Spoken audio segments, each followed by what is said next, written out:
You should see me in a crowd. I'm gonna win, there's nothing to help. Watch me. Nag-enjoy ka? Ito pa lang ang simula. You should see me in a crowd. Lugar. Paano siya nagkaroon ng maalab na personalidad? Hindi ko rin mawari yun.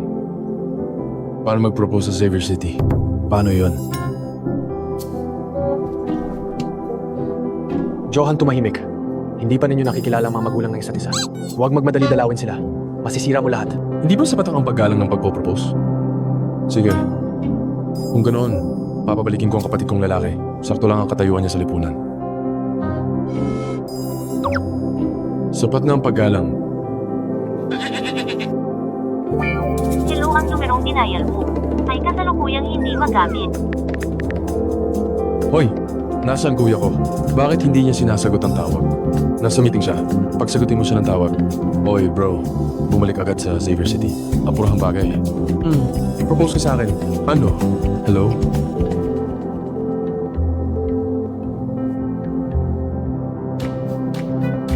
Naglakas loob siyang ibaba ang tawag sa akin! Hoy! Nasaan meeting room ng kuya? Ipadala mo sa akin lokasyon. Pasabugin ko gusali ng conference niya. Johan, nakikiusap ako sa'yo. Gamutin mo ang pagkaiba mo sa pag-ibig. Nagiging matindi na.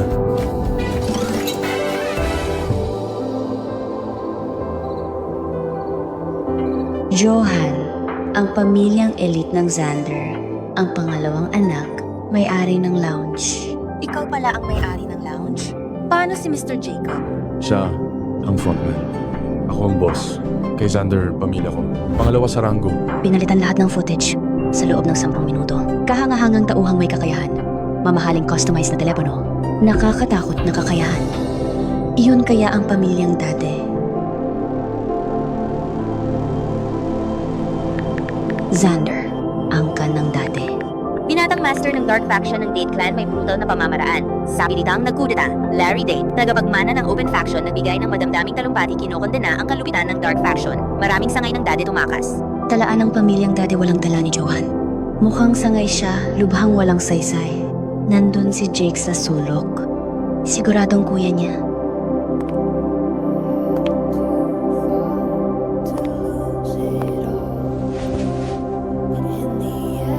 Patutunayan mo bang kapaki-pakinabang na sandata?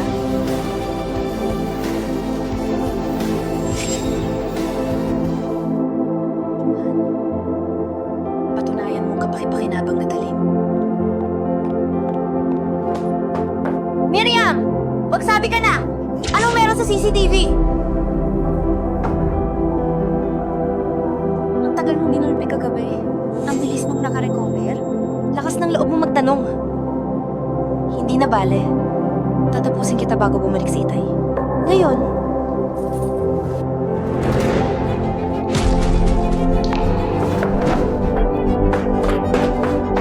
sige, walang silbi, tanga. Ikaw, bumalik ka rito!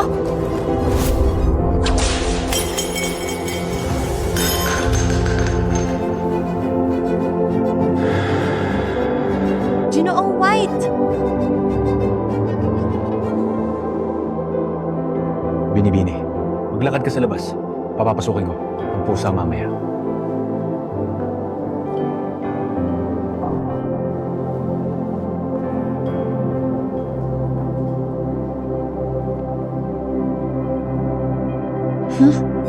Nag-iimbita ng gulo.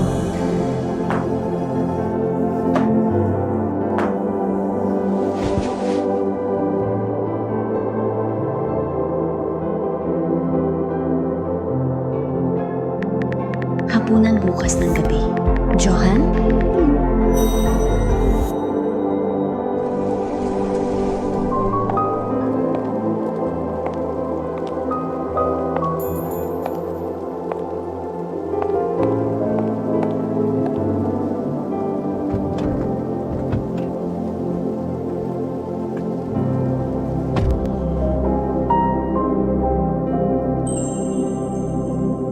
Anong problema? Sinasaktan ka ba ng pamilya mo? Physical na parusa. Normal lang.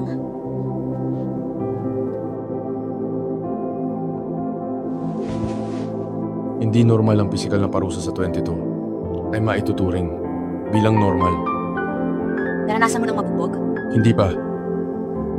Kahit paano, hindi pamilya. Masayang pamilya. Nakakainggit.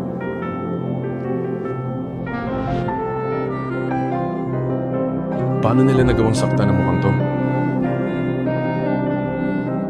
Gaano na katagal itong nangyayari?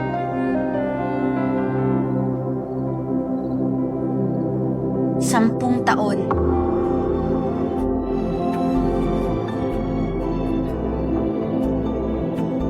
Miriam, gusto mo magpakasal? Papakasalan kita.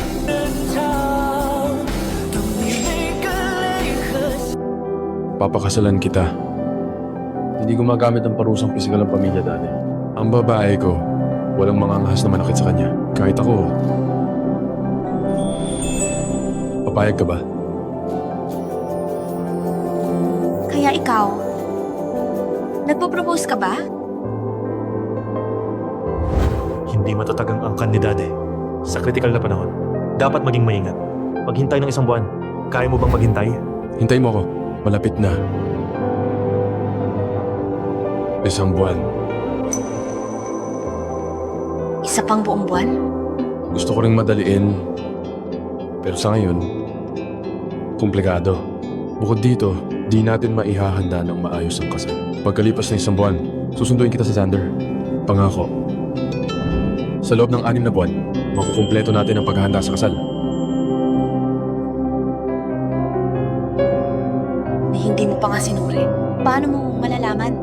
Wala akong criminal record. Hindi ito malaking bagay. Walang diborsyo ang pamilya dati. Pagkabalo lang, kapag napagpasyahan na panghabang buhay na, alituntunin ng aming mga ninuno. Mahigpit na tradisyon. Isa pa, ang pangangaliwa ay hindi ka tanggap-tanggap. Pagkatapos ng kasal, magiging aking ka lamang. Siyempre, kung ako magloko, mas malala. Mabubura ako sa talaan. Nililigawan mo na nga ako. Hindi ito pagloloko.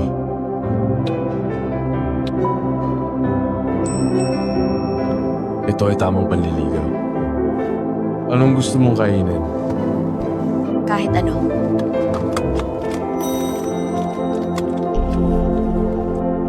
Scarlett, pakicheck ito. Saan si Chaya bukas?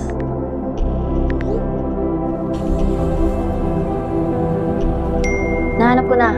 Nasa bar siya sa Xavier City bukas. Ipapadala ko sa iyo ang address. Johan, samahan mo ako bukas sa isang lugar. Ikalulugod ko.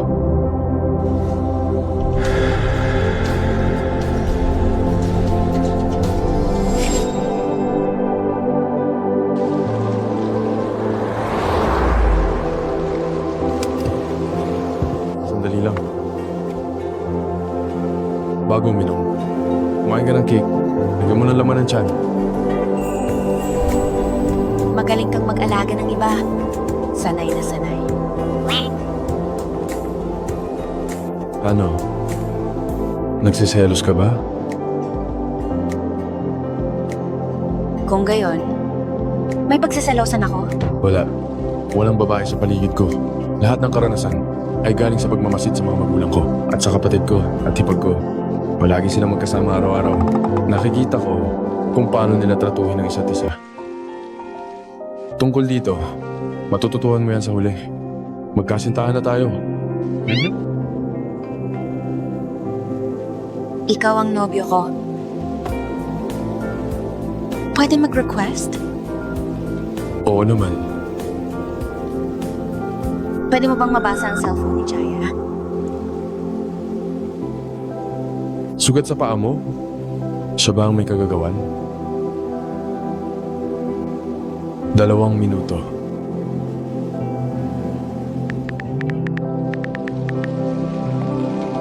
Naku! Paano nabasa tong cellphone?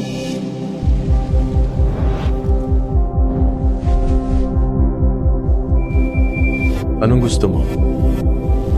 Halikan mo ko.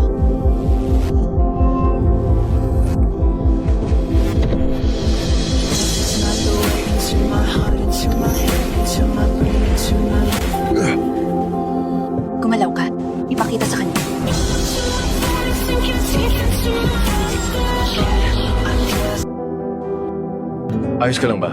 Magaling. Nakulong si Chaya kagabi. Dito mismo, si Miriam at lalaki. Nagtatalik sa kotse.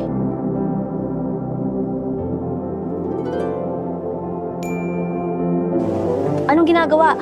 Naghahanap ng away? Anong problema? Chaya? Malinaw, walang problema.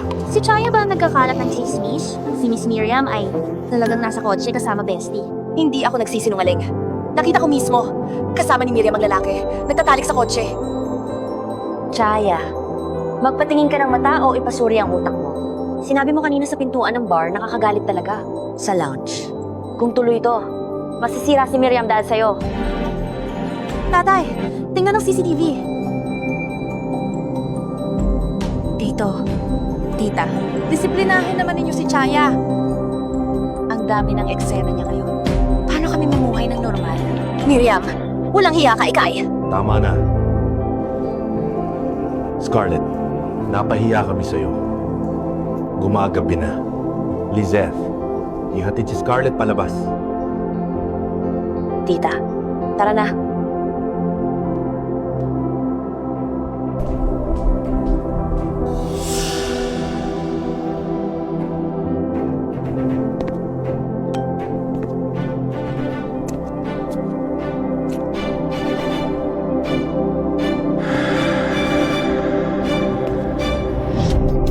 Huwag mo kong saktan. Nakikiusap ako. Nagkamali ako, Tay. Nagkamali ako. Tatay!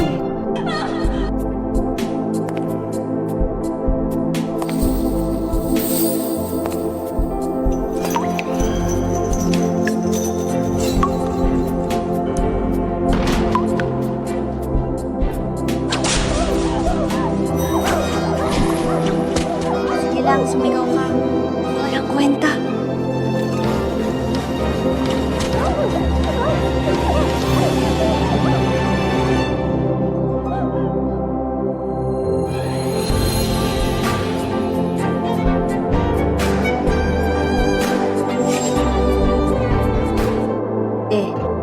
Kagabi, halos mabaliw na siya.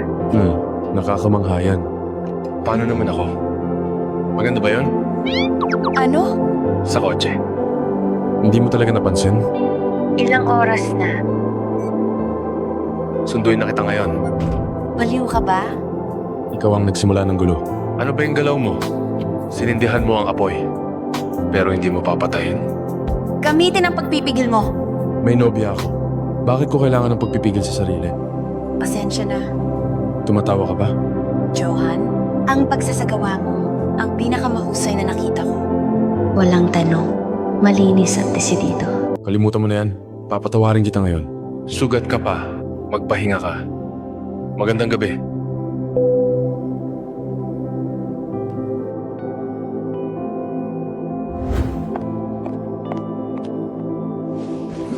Umalis ka. Ngayon na. Miriam, sumakay ka na sa kotse.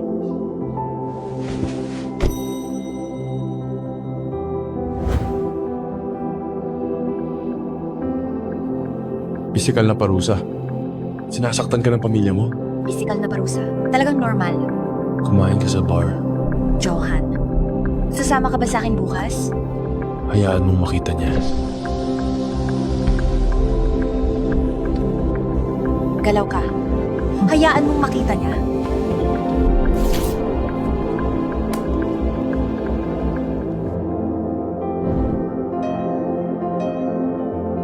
Buong araw ko inayos ito. Alam mo kung paano gamitin ang resources.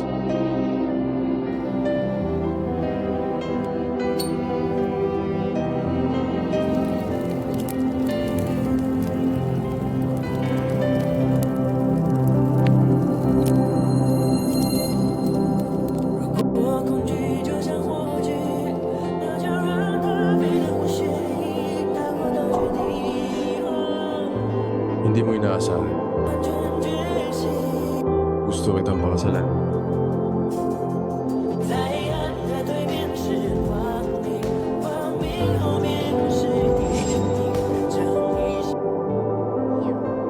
Miriam, walang iya. Mula nang dumating siya, aming pamilyang Lake, hindi na muling nagkaroon ng kapayapaan. Tahan na. Inapi ka. Hahanap ng paraan si Mama. Para pagalingin ka. Umalis ka na.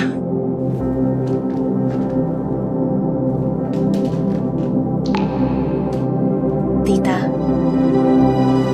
Napakasama. Iilang salita lang ginulo mo na ang sambahayan. Ngayong ganyan si Chaya. Tuwang-tuwa ka. Magpapaputong ka ba? Ikaw, walang hiya ka. Hindi nagsisinungaling ang anak ko, di ba? Ikaw ang sumpa ng pamilyang Lake. Ang nanay mo ang walang hiya. Siya ang dahilan kaya kami mag-asawa. Natulog ng hiwalay ng 10 taon. Makinig ka. Hindi pinakita ng nanay ko sa asawa mo anumang espesyal na atensyon. wala ba kayong dalawang? Hiya? Wala si Quentin. Matagal ko nang gustong ibigay ang sampal sa'yo. Sigurado ka? Gusto mong mag-iwan marka sa mukha ko? Hintayin mo. Hihilingin mo ang kamatayan mo.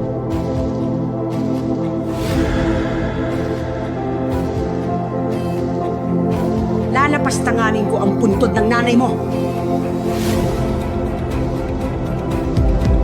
Hinihintay ko.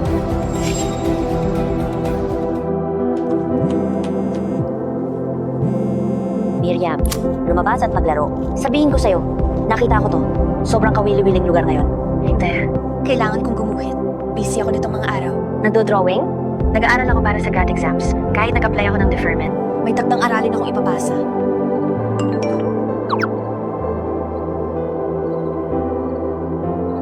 Mabuti kang bata. 3 araw nang hindi nagkikita. Hindi pa rin pwedeng magkita ngayon. Alas 10 na ng gabi. Hindi dapat ang babae lumabas sa ganitong oras. Sige, hanapin mo ako kung gusto mong magpasaway. Sige, nakalimutan kong estudyante ka. Bye. Mag-record ako ng video para kay Miriam. Palawakin ang kanyang pananaw. Masaya ka ba? Masaya. Sobrang saya.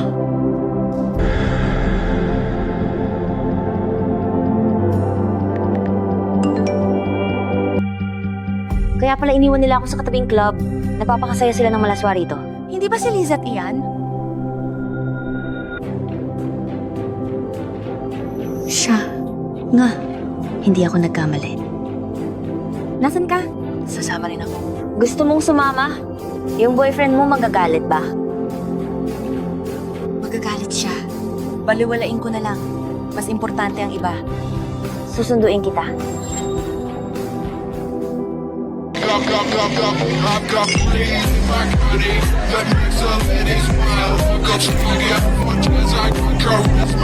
Wow. Uy. Pero, Miss Lake, ang lugar na ito hindi para sa mababait tulad mo. Bakit di siya pwedeng sumama? Mag-ingat sa pananalita. Pwede siya sumama. Maligayang pagdating. Halika, Miss Lake, yakap. Lumayas ka. Ipagpatuloy mo lang, huwag tumigil. Halika.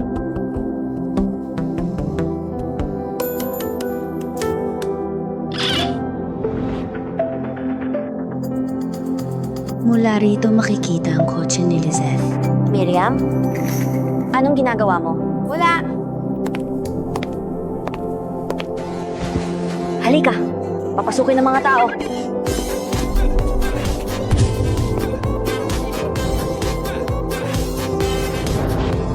Aba,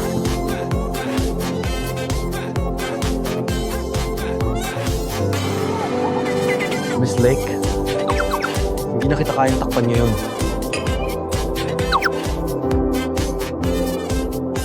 Nakakabaliw. Miss Lake, dahil nandito ka, samahan mo akong uminom.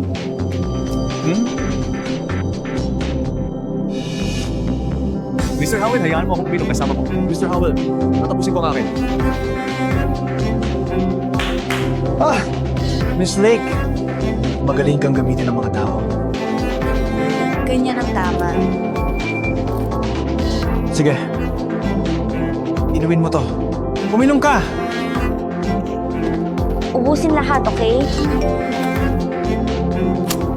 Hayaan mo siyang sagutin ng video call. Miss Miriam. Galit si Johan. Tingnan ang telepono. 4 na size. Scarlett, tatawag ako. Okay. Bubuksan o hindi? Buksan.